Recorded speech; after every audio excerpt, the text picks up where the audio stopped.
Hi everybody, thank you for your time. Rick Brooks here. And many of you are aware that we have had a problem with decreasing flow of patient referrals within our pain management specialty, and subsequently the correlating revenue and profitability has been driven down over the past couple of years based on this lower volume. So I took a deep dive into the process, and we've come up with a good analysis. We've identified the drivers and have a good solution in mind. The first thing I did was a stakeholder analysis. As you can see here on the grid, I have assigned stakeholders by their level of power and interest within the organization. I've also color-coded them to identify their level of support for this solution. This will help us engage participants in implementation of the proposed solution.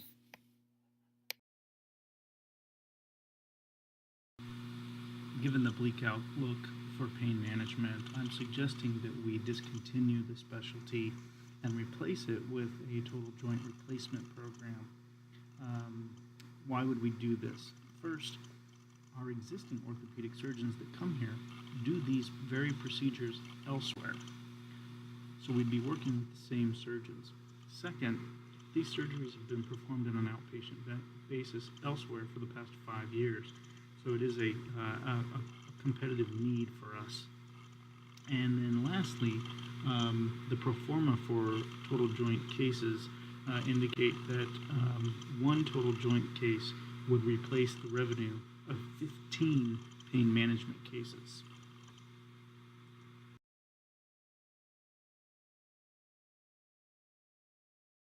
So how do we get there? We'd need to identify the needed equipment and changes to our existing space to accommodate these cases. We'd also need to identify our training needs with our current staff and/or the need to recruit local talent to complement our existing staff. And then lastly, we would establish a budget for implementation and a timeline.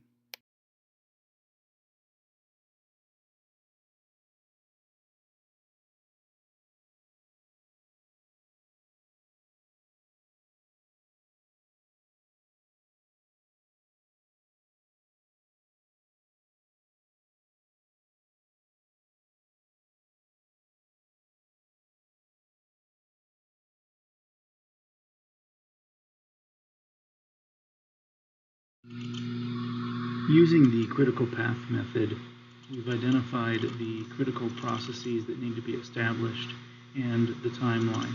Critical to success is the engagement of the staff early in the process.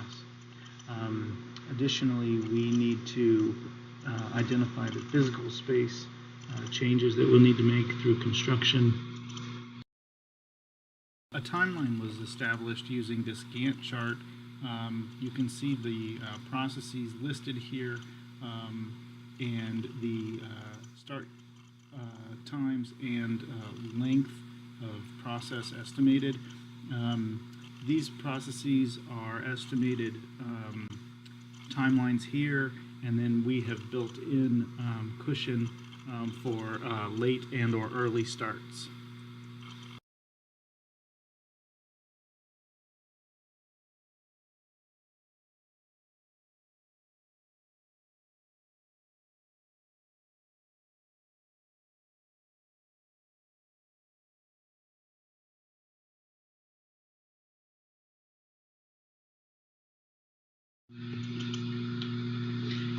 Effective communication will be paramount to the success of this implementation. Here I've listed the stakeholders, the level of communication, the method, where info is communicated, how frequently we will be communicating. Metrics of success will be established to monitor the implementation progress and completion against the budgeted Gantt timeline. We will also measure the budgeted capital investment against our actual spend upon completion of the project. And then lastly, upon completion, we will trend the case volume, correlating revenue and profitability to ensure that it does in fact meet or exceed the target of replacing the pain management revenue that was identified in our original problem. Thank you, and that completes my presentation.